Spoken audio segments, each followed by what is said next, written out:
이민준의 서재는 30년 설계 경력의 역사가 담긴 곳이었다. 정교하게 정리된 설계 도면과 분석 보고서 사이로 지금은 체불된 5달치의 급여 명세서가 놓여 있었다. 종이 한 장 한 장에는 숫자가 아닌 그의 미지급된 시간과 짓밟힌 노력이 새겨져 있었다. 그는 50대 후반, 이제 막 은퇴를 준비해야 할 시기에 겪는 이 처절한 현실 앞에서 처음에는 무력감에 휩싸였다. 그러나 악덕 CEO 한태수의 뻔뻔한 조롱이 민준의 내면에 잠자고 있던 투쟁심을 격렬하게 깨웠다. 이 이사, 회사가 어려운데 좀 참아야지. 50대에게 이 정도 일자리가 어딘 줄 알아? 곧 줄게, 곧. 한태수의 멸시가 담긴 마지막 말은 민준의 인내심을 완전히 끊어냈다. 민준은 창밖으로 보이는 도시의 풍경을 응시했다. 그는 30년간 수많은 구조물을 설계하며 모든 변수를 계산해 완벽한 결과물을 만들어냈다. 그의 삶은 항상 논리와 예측 가능성의 영역에 있었다. 하지만 한태수는 그 논리적 삶을 무너뜨렸다. 민주는 더 이상 감정적인 읍소나 눈물로 급여를 구걸하지 않기로 결심했다. 대신 자신의 가장 강력한 무기인 분석 능력을 이용해 한태수의 회사를 역설계하기로 했다. 그는 체불된 급여 명세서를 다시 한번 펼쳤다. 이 체불은 단순히 경영난으로 인한 일시적인 현상이 아닐 것이라는 강한 직감이 들었다. 마치 설계 도면의 치명적인 구조적 결함처럼 이 임금 체불은 한태수라는 인물의 비즈니스 철학, 나아가 그의 지속적인 재정 설계의 일부일 가능성이 높았다. 지연된 임금은 기업의 단기 유동성을 확보하는 가장 쉬운 방법이다. 민주는 자신의 머릿속에 이 가설을 명확하게 입력했다. 그는 자신의 분노를 연료 삼아 모든 감정을 차단했다. 급여가 들어오지 않아 겪어야 했던 생활고 가족들에게 미안했던 침묵의 시간들을 떠올릴 때마다 분노가 치밀었지만 그 분노를 냉철한 논리적 에너지로 전환시켰다. 이 싸움은 개인의 감정 싸움이 아니었다. 이것은 오직 증거와 법, 그리고 치밀한 전략으로만 승리할 수 있는 전쟁이었다. 민주는 노트북을 열고 자신의 첫 번째 임무로 노동청 진정서 작성을 시작했다. 그의 손가락은 키보드 위에서 미지급된 시간의 무게만큼이나 단호하고 정확하게 움직였다. 이 단계에서 가장 치명적인 무기는 분노의 폭발이 아니라 침착함 속에서 설계된 논리적 계획임을 깨달은 민주는 긴 싸움의 첫 발을 내디뎠다. 이민준이 고용노동청에 진정서를 제출한 것은 단순한 구호 요청이 아니었다. 그것은 한태수에게 보내는 공식적인 선전포고였다. 민주는 진정서를 제출하는 동안에도 자신의 엔지니어링 마인드를 멈추지 않았다. 그는 근로감독관에게 제출해야 할 증거 목록을 마치 부품 명세서처럼 항목별로 세분화했고 회사가 제시할 모든 거짓 해명과 반박 논리를 미리 예측했다. 며칠 후 배정된 근로감독관과의 첫 대면은 민준에게 이 싸움이 얼마나 복잡한 관료제의 미로 속에서 진행될지를 알려주었다. 근로감독관은 친절했지만 회사의 재정 상황이나 CEO의 윤리적 문제까지 깊숙이 파고들 권한은 제한적이었다. 민주는 감독관에게서 한태수 측이 제출한 자료를 볼 수 있었다. 그 자료는 예상대로 완벽하게 조작되어 있었다. 회사 경영 상태는 매우 어려움으로 위장되어 있었고 체불 임금의 규모는 최소화되어 있었다. 특히 한태수는 곧 유동성이 확보되면 최우선적으로 지급할 예정이라는 영혼 없는 문구를 반복하며 법적 제재를 피하려 했다. 민주는 이 자료 조작을 보며 한태수가 임금 체불의 상습범이자 전문가임을 확신했다. 그는 노동법의 허점, 즉 단순 진정만으로는 한태수 같은 악덕 사업주를 심판할 수 없음을 간파했다. 한태수에게 노동청 절차는 단지 시간을 벌고 형사처벌을 피하는 방어용 방패에 불과했던 것이다. 민주는 감독관에게 정중하게 감사를 표했지만 마음속으로는 다음 단계의 전략을 구상하기 시작했다. 공적 시스템은 정의의 시작일 뿐이지 정의의 완성이 아니었다. 노동청의 역할은 임금을 받도록 압박하는 것이었지만 민준이 원하는 것은 단순히 밀린 급여를 받는 것을 넘어 한태수에게 그가 행한 부당함의 대가를 치르게 하는 것이었다. 그는 이 싸움이 더 이상 노동청이라는 좁은 교차로에서만 진행될 수 없음을 깨달았다. 자신의 설계자로서의 지식, 그리고 30년 경력의 노련함을 총동원하여 사적인 차원에서 회사의 가장 취약한 지점을 찾아내야 했다. 민주는 노동청 문을 나서며 이 싸움의 진정한 목표를 급여, 수령에서 회사의 타격으로 명확히 재설정했다. 이 치밀한 복수의 설계는 이제 막 시작된 것이다. 노동청의 한계를 절감한 이민주는 다음 단계로 전문가 집단과의 협력을 선택했다. 그는 자신의 사비, 즉 가족의 비상금을 일부 사용하여 가장 유능한 법무법인 중 한 곳을 찾아갔다. 민준의 눈앞에 앉은 정 변호사는 냉철하고 지적인 인상을 풍겼다. 민준은 자신의 상황을 설명하며 체불된 임금 명세서와 노동청 진정 서류를 내밀었다. 정 변호사는 서류들을 훑어본 후 예상외의 질문을 던졌다. 이민준 씨, 당신이 정말 원하는 것은 무엇입니까? 밀린 임금 5달치입니까? 아니면 이 회사가 다시는 이런 짓을 못하게 만드는 것입니까? 민주는 잠시 침묵했다. 그는 자신이 처절하게 원했던 것은 단순히 돈이 아니라 자신의 노동 가치를 짓밟은 것에 대한 정의의 실현임을 인정했다. 타격입니다. 이 회사의 지속적인 임금 체불 설계에 강한 타격을 주고 싶습니다. 제가 당한 이 고통을 다른 직원들이 겪게 하고 싶지 않습니다. 민준의 단호한 눈빛을 확인한 정 변호사는 미소를 지었다. 그렇다면 우리의 전략 목표를 재설정해야 합니다. 임금 체불은 이 회사의 증상일 뿐 본질은 아닙니다. 본질은 회계 투명성과 CEO 한태수의 개인적 횡령에 있을 가능성이 높습니다. 정 변호사는 민준에게 기존의 노동소송 관점을 완전히 뒤집을 것을 조언했다. 노동청을 통해 임금 채권을 확정하는 동시에 민사소송과 형사고소를 병행하되 회사의 자금 흐름 전체를 감사하는 관점으로 접근해야 한다는 것이었다. 당신은 설계 전문가입니다. 회사 구조를 설계하듯 이 사건을 설계해야 합니다. 한태수는 임금 체불은 벌금으로 막을 수 있다고 생각하겠지만 횡령과 배임은 다릅니다. 그것은 그의 개인적 파국을 의미합니다. 민주는 정 변호사의 조언에서 번개 같은 영감을 얻었다. 자신의 목표가 5개월치 급여라는 좁은 프레임에 갇혀 있었다는 것을 깨달았다. 승리는 힘이 아니라 상대방의 가장 아픈 곳, 즉 한태수 개인의 부패와 명예를 찌르는 전략적 목표 설정에서 결정된다. 민주는 정 변호사와 함께 회사의 취약점을 정밀하게 분석할 특수 감사팀을 구성하는 것처럼 치밀한 협력 계획을 세웠다. 그는 이제 단순한 피해자가 아닌 복수라는 거대한 구조물을 설계하는 수석 엔지니어의 역할을 맡게 된 것이다. 그의 내면은 급여를 받아야 한다는 처절함 대신 승리를 향한 날카로운 의지로 가득 찼다. 법무법인과의 전략 수립 후 이민준의 집은 조용한 전장이 되었다. 그는 30년 설계 엔지니어 경력을 모두 쏟아부어 회사의 재정 흐름을 역설계하기 시작했다. 민준에게 회계장부는 복잡한 구조물과 다를 바 없었다. 모든 숫자는 하중을 받고 있으며 모든 거래는 연결된 부품이었다. 체불 임금은 이 구조물의 명백한 균열이었지만 민주는 그 균열을 통해 전체 구조물에 숨겨진 약점을 파악하려 했다.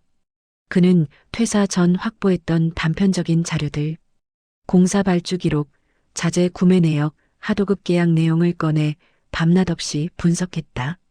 특히 그는 회사가 프로젝트를 진행하면서 필수적으로 남겨야 하는 공정률 대비 지출 보고서에서 이상한 불일치를 발견했다.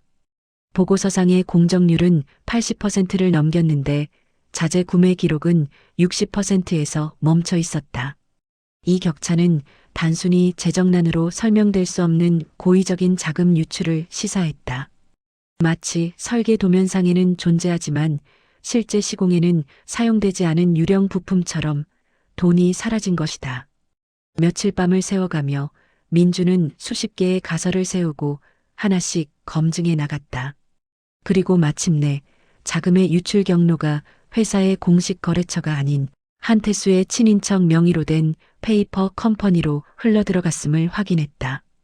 이 경로는 체불된 임금 5개월치와는 비교할 수 없는 수십억 원대의 규모였다. 민주는 그 순간 온몸에 전율을 느꼈다.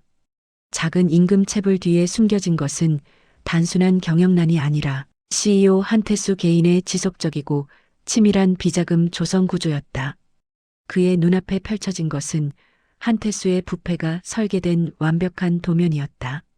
이 비자금 조성 경로는 민준 개인의 임금뿐만 아니라 모든 체불, 직원들의 목까지 교묘하게 가로챈 핵심 증거였다.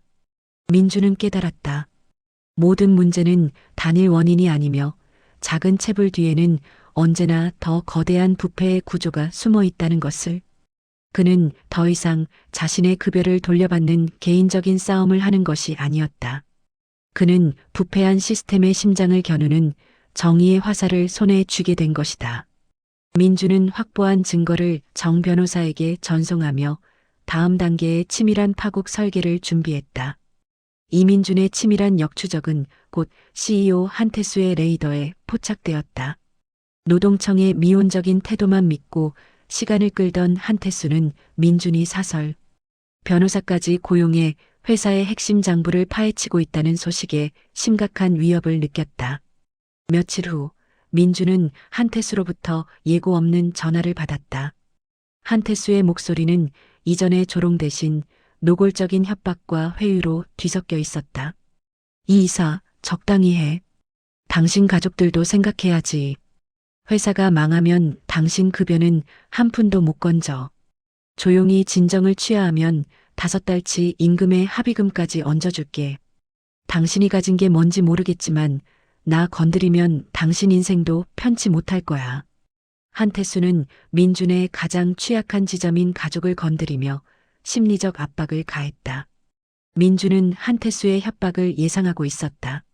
그는 이미 통화 시작과 동시에 녹취를 시작한 상태였다. 민준의 내면은 공포 대신 냉철한 계산으로 가득 찼다. 상대방의 위협은 두려움의 대상이 아니라 상대방의 약점을 스스로 드러내게 하는 정보 획득의 기회가 될 수 있음을 그는 30년의 경험으로 알고 있었다. 민주는 한태수의 말을 경청하며 그의 말실수를 유도하는 개방형 질문들을 던졌다. 합의금이라면 회사의 정상적인 재정으로는 불가능한 액수 아닌가요? 회사가 파산 직전이라고 하시지 않았습니까? 이 질문에 한태수는 순간적으로 당황하며 자신이 숨기려던 결정적인 정보를 스스로 내뱉고 말았다. 시끄러워. 내가 어떻게든 마련하면 될 거 아냐. 그리고 당신이 자꾸 설치면 우리 회사가 수주했던 그 공사 하도급법 위반으로 당신도 엮일 수 있어. 한태수가 언급한 하도급법 위반은 민준이 예상하지 못한 회사의 또 다른 법적 뇌관이었다. 이는 회사가 체불 외에도 심각한 법적 문제를 안고 있음을 증명하는 완벽한 자백이었다. 민준은 침착하게 통화를 마친 후 녹취 파일을 정 변호사에게 전송했다. 그는 한태수의 협박이 담긴 목소리에서 승리의 가능성을 보았다. 한태수는 민준을 굴복시키려 했지만 오히려 자신의 무덤을 스스로 파고 있었다. 민준은 자신이 단순히 방어하는 피해자가 아니라 상대의 공격을 역이용하는 전략가임을 깨달았다. 이제 민준의 손에는 임금 체불 증거뿐만 아니라 CEO 한태수의 개인 비리와 회사의 조직적 범죄를 입증하는 결정적인 증거까지 확보된 것이다. 이민준과 정 변호사는 확보된 증거 비자금 조성 경로, 한태수의 협박 녹취 하도급법 위반 자백을 최종적으로 결합하여 CEO 한태수에 대한 배임 및 횡령 혐의 고소를 준비했다. 이 단계에서 민주는 단순한 법적 고소만으로는 부족하다고 판단했다. 한태수와 같은 노련한 사업가는 법정 공방을 질질 끌며 시간을 벌고 그 과정에서 회사의 자산을 빼돌릴 가능성이 높았다. 민주는 한태수의 회사가 존재하는 시장 자체에 충격을 주어 외부에서부터 파국을 강제해야 한다고 결론 내렸다. 민주는 정 변호사의 조언을 받아 가장 치밀하고 냉혹한 전략적 정보 공개 작전을 설계했다. 그는 증거를 세 갈래로 나누었다. 첫째, 비자금 조성 및 횡령 혐의 증거는 검찰에 제출할 형사 고소장에 포함했다.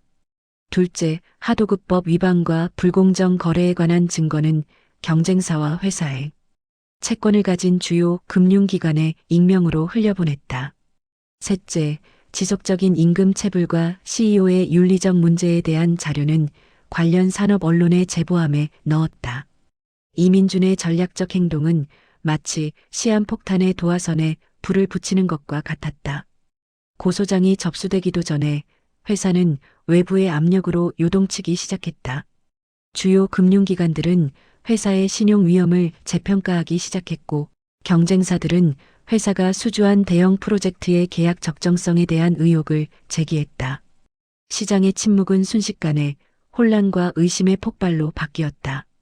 민주는 자신이 선택한 이 방법이 윤리적으로 논쟁의 여지가 있을 수 있음을 알았지만, 정의는 법정에서만 실현되는 것이 아니며 때로는 시장의 철퇴를 통해 더 강력하고 신속한 응징이 가능하다는 냉혹한 현실을 받아들였다.